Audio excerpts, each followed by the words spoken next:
This is Scott Spears, and today we remember the First Lady of Comedy. Now, wait, who is this I'm talking to? Rip's already getting into it. Rip, how are you? It's Rip Taylor, by the way, on the line. Now, what is your name? Scott Spears. Now, Scott, tell them who you are. I just did, but now, Rip, let me get through the intro. No, give me your credentials so they know who you are, because not everybody, you're not a household word in my neighborhood yet. Well, I am a radio host here in Ohio. I feel like an good for you, Scotty. I know who you are now. And I'm being interrogated by Rip Taylor already. No, I'm trying to find out so they'll know who the hell you are. Okay, well, Rip... You understand. Now, calm down a second, and I'm going to put you... Hold on, Rip, hold on. Okay. We're remembering the First Lady of Comedy, Phyllis Diller, who has passed away. We certainly are, baby. At age 95. She was God bless this woman. She was a groundbreaker in the world of stand-up comedy. With her raucous laugh and fright wig, she was an American treasure. She guested on this program over 20 times in the last 10 years, and she made her last appearance on this program 1 month ago, celebrating her 95th birthday. Isn't that wonderful? Rip, I miss her a lot already. You too. My God, I've been doing interviews today about all the memories, and I have so many photos of every party we ever went to. How did you meet Phyllis? She met me. She saw me in a nightclub. And she said, would you like to do my show? I said, well, So that was the beautiful Phyllis Diller, her first television series, not the Southampton one, the other one. And I became Paul of Pasadena, her hairdresser, in the television series. And that's how we met.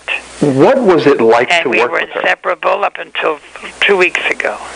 Tell me about being with her 2 weeks ago. Playing cards at her house. What was that like? Well, we did it quite frequently. She did it twice a month. And was she feeling okay? Oh, well, as long as you can, a little wobbly, but who isn't? Yeah.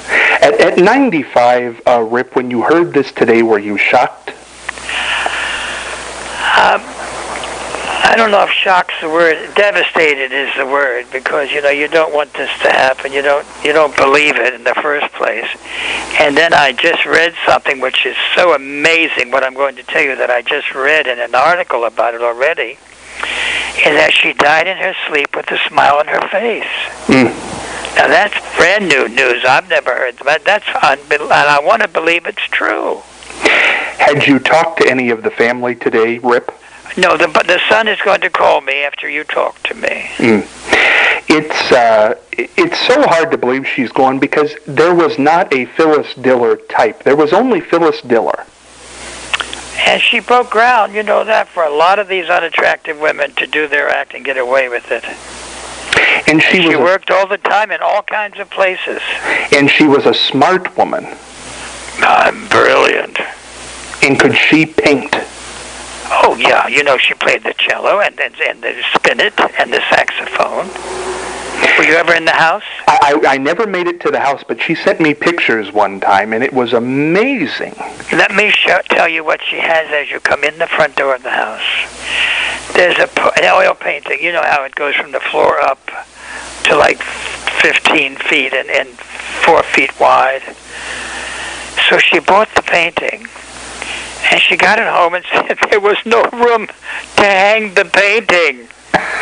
So she put it sideways in the doorway. And as you walk in, there's Giuseppe Verdi laying down. I mean, you can't help but pee when you see it. Because she tells you, well, it didn't fit in the ceiling, so I let him rest. Well, and she meant it, which is naturally hysterical. Rip, she had in real life, Phyllis Diller had that offbeat sense of humor. Very strange. But her whole look, I mean, even when she wasn't on stage, she had all the plastic surgery done. She always wore bright clothes. Elegant diamonds, thank you. Yeah, elegant diamonds. Real. And just, she was like a traffic light. I mean, we would do nightclubs together.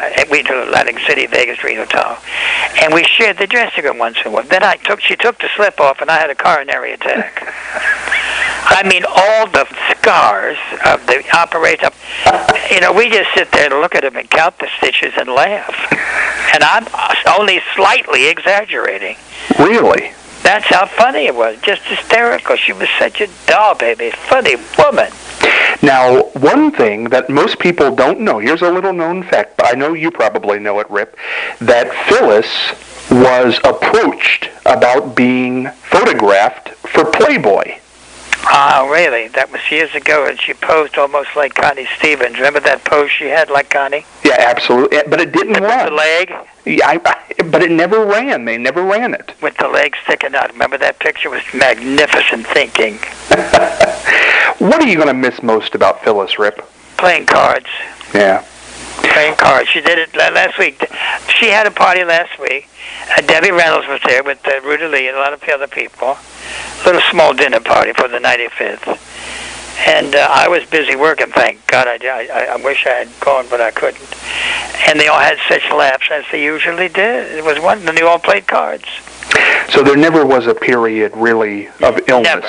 Never. No one knew it. There was never a down like, oh my goodness, oh my goodness. No. And when she had these, she had sales in her house. People came over and bought memorabilia. I did not know that. Oh, yes. Ask Joanne Worley. She bought the feathered coat. Really? And what she would do, Phyllis would wait till they all get in the living room and the, where they had the theater. And she said, are they all in? So she'd make her appearance and come out the bedroom, dressed to the nines, and they all scream and laugh and buy memorabilia. Did you buy any, Rip? No. I remember I have enough in my head about the fun times. How is the world going to remember her? How are you going to remember her, Rip? Giving an unknown a break. Yeah. How I was very strange when I started too, and nobody, what's he do? What is he? What the hell is that? And she gave me the first job on a television show. And she was unbelievably gracious. Wonderful, funny, and didn't have to be funny, just brilliant, funny and bright, very bright. And we're going to miss her. Not in Men. She'll tell you about that. Not in Men. No, not in marriage. No. No, so she never had it. She wasn't into marriage. Well, she had the one, anyway. That's right. Rip, nobody ever talked about this. I'm going to ask you, and if you want to talk about it, that's fine. But Phyllis had kind of a peculiar relationship with her children also. I know her youngest son, Perry, she had a very good relationship with. Yeah. But there were some other kids, she wrote about it in her book, that she didn't have the best relationship with. And I wonder why. I have no idea why, because I couldn't believe it.